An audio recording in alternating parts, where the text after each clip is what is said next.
All right, guys, good morning. We're jumping in with our Devo today. We're in Exodus chapter 3. The context is Moses has seen the affliction of his people. He sees a Hebrew being harassed by an Egyptian. He ends up striking the Egyptian, buries him in the sand, kills him. Pharaoh finds out and begins to pursue Moses to kill him.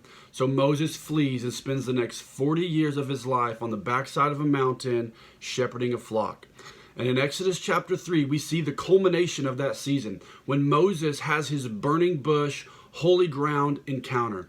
And in verse 3 of chapter 3, Moses says, I must turn aside and see this great thing. It goes on to say that as God saw Moses when he turned aside to see, that's when God calls out to Moses. And he commissions and he sends Moses not to go back and deal with a few Egyptians, but he sends him to go and confront Pharaoh and deliver a nation.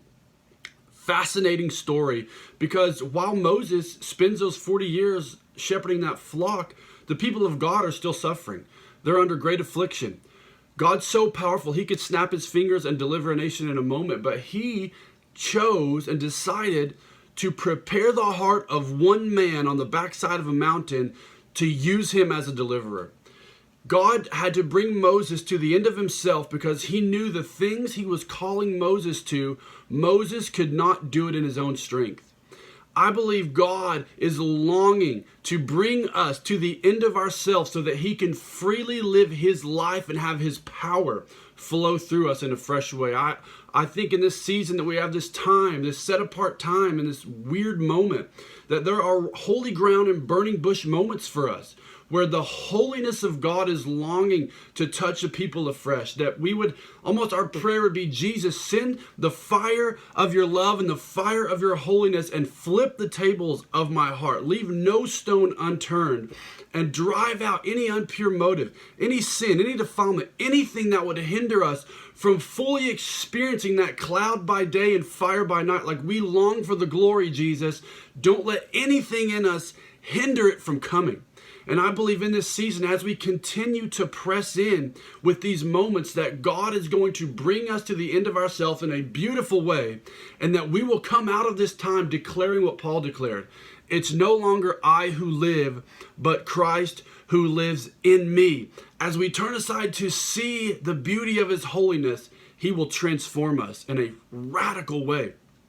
There's a story in the New Testament where Jairus, he's trying to bring Jesus to his daughter who's dying, and he's longing for Jesus to heal his daughter.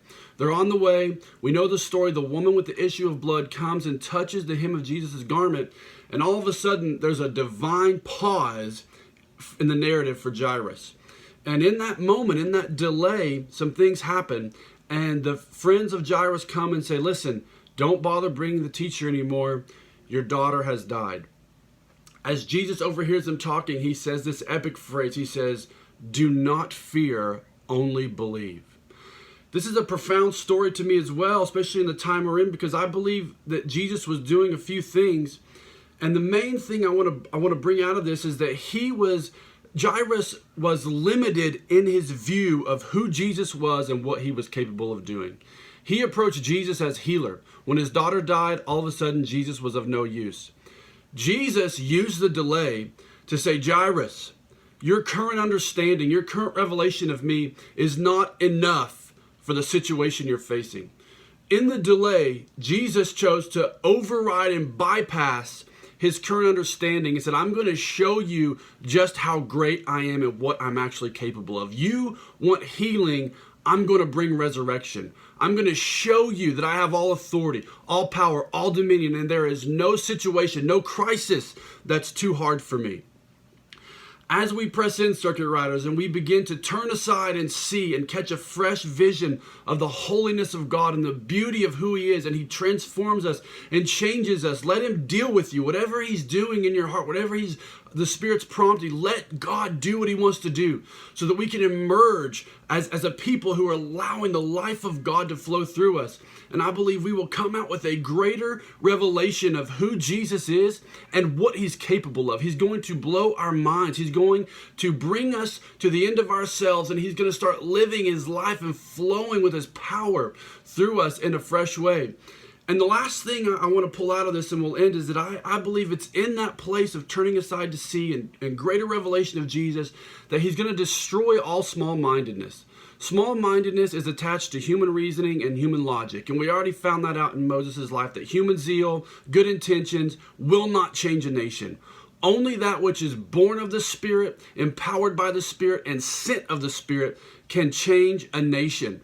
So let's allow God to crush any small-mindedness in human thinking and reasoning, and let's cry out to God for heaven's blueprints, heaven's desires, God's dreams, and let him take over our lives afresh today. So I love you. I'm praying for you today. Be blessed. Talk to you soon. Can't wait to see you. All right. Amen.